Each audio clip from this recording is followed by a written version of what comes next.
En France, le mur des Justes du mémorial de la Shoah vandalisé à Paris. Des mains rouges y ont été taguées. Une plainte a été déposée.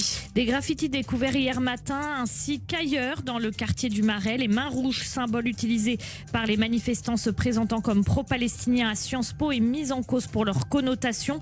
Le renvoi à celle ensanglantée de Palestiniens qui avaient lynché des soldats israéliens en l'an 2000. La réaction du président du CRIF, Yonatan Arfi.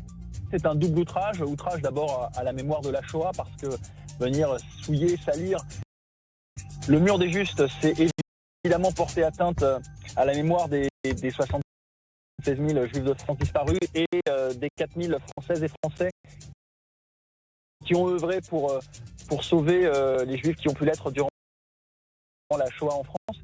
Puis la deuxième chose, c'est que c'est un outrage parce que ce symbole des mains rouges n'est pas un symbole innocent, nous le savons tous, c'est renvoyer à un appel violent au meurtre, un appel au meurtre de juifs, puisque ce symbole, c'est celui des mains ensanglantées des terroristes qui avaient lynché 2 Israéliens en octobre 2000 à Ramallah. Macron dégradait le mur des Justes parmi les nations, barrage des Lumières contre le nazisme.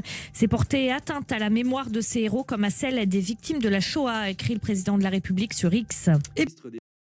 Les affaires étrangères américains faisaient un discours, ils se sont levés avec leurs mains peintes en rouge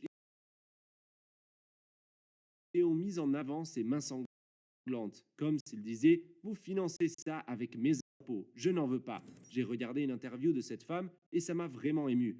Blinken, le ministre